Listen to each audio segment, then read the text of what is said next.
Good morning, I'm Marta Elvira and I'm a professor of Managing People in Organizations at IESE Business School. And I have the pleasure to share this time with Patrick Lencioni, who is at the World Business Forum to share the insights about great teams, an area of research and expertise.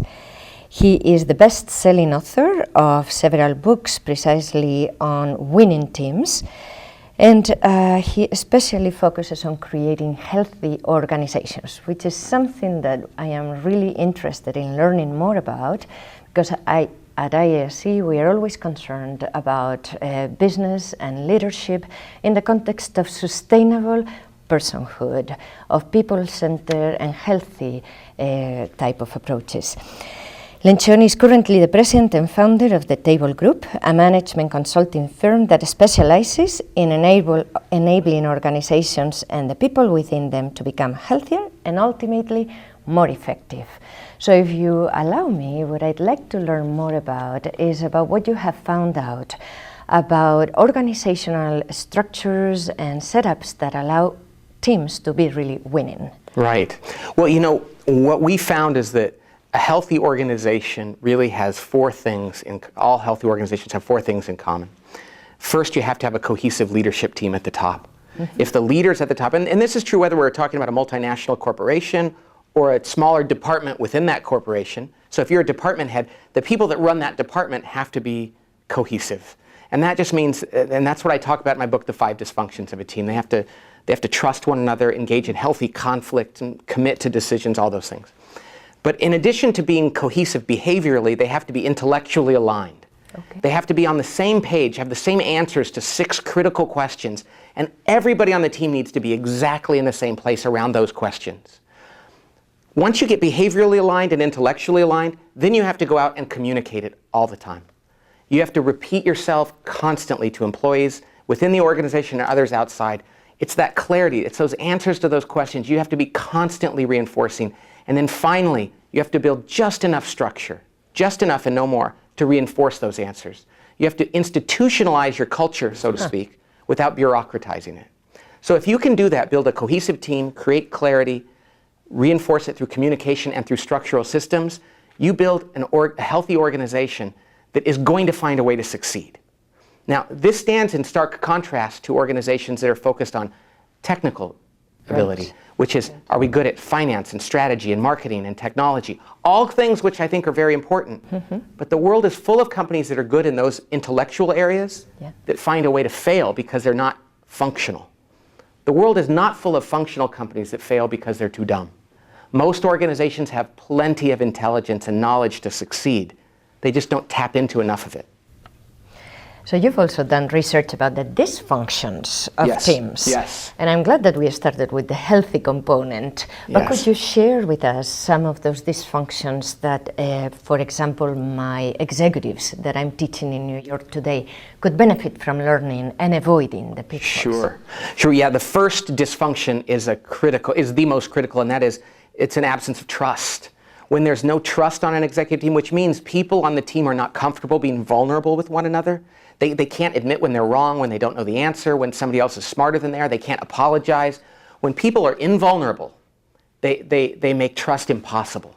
So an absence of trust is the first dysfunction of a team. Contrary to that, building trust is the first thing you have to do. Mm-hmm. The next dysfunction is the fear of conflict. People on executive teams, if they're afraid to engage with one another, they're afraid to disagree passionately around an issue, they're not going to be able to make good decisions. Mm-hmm. Now, again, this is predicated on trust. Because when there's trust on a team, then people can engage in conflict knowing that they're doing so in service of making the best answer or the best decision. When there's no trust, you can't engage in conflict because conflict without trust is politics. So fear of conflict is the second dysfunction. The next one is the inability to commit to a decision. Teams have to be able to, even if they disagree, at the end of the discussion they have to say, okay, this is the decision we're making, we're committed to it, we're going to help one another, even if it's not the decision I would have taken. This is where we're going, and we're going to work together. The fourth one is they have to hold each other accountable. The fear or the inability to hold people accountable.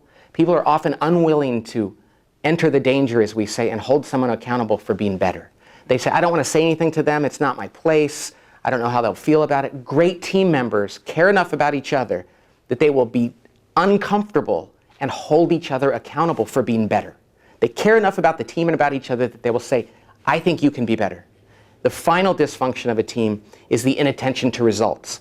That's when people on the team are more interested in their own department, their own ego, their own status, their own career, their own budget, than they are in the collective results of the team. So those are the 5 dysfunctions, and if you can overcome those and embrace the opposites, you're going to build a great team.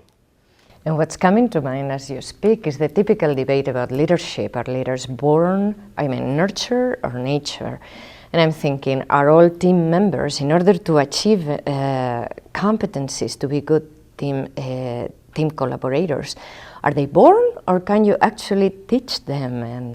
I think you can definitely teach them. I think for 95% of people, they can embrace the behaviors of teamwork if they're working in an organization that truly promotes that, that is truly intolerant of its opposite, and where the leader is truly committed. Most people will say, if this is what I have to do to succeed, then I'm going to do that. And I think there's a universal desire of people to do this. Now, there are those 5%, maybe it's 10, maybe it's 15, of people that, for whatever reason, because of their upbringing or their background, that are just incapable of being vulnerable. They're just not team players. There are those people in life that have just been reinforced for the wrong things for too long. But most people, I find, if you come into an organization, even if you inherit a team of people who haven't been team players, most people have the capacity to embrace those things if they're put in the right environment and if they're rewarded for doing so and not tolerated for doing the opposite.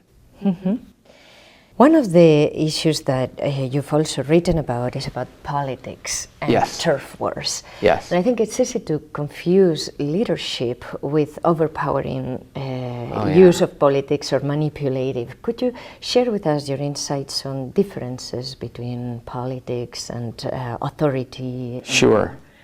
Yeah, I think it's critical that a leader is comfortable with authority, but great leaders don't have to use it that often. Because they're credible and they built an environment where they place a premium on people being honest and trusting one another and engaging in healthy above-board conflict, that they don't have a desire to manipulate people. Now, there are organizations out there, and some successful ones that are built upon a model of the CEO manipulating people. They just happen not usually be very good places to work, and their success is usually limited to the time that the CEO is there. The kind of organizations that build cultures that live on, built to last kind of cultures, as Jim Collins would say, are the ones, I think, where the leader, though they have a strong sense of their authority, don't have to use it very often because they create an environment where people know what they're supposed to do.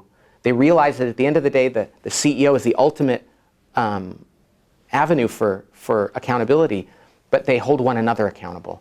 So I think that in most organizations, you should never manipulate and overuse your authority. But there are those organizations that do and succeed, but I think their success is usually short-lived. Thank you very much for sharing this time with us and your insight. We look forward to having you at the school. Thank you very much for having me.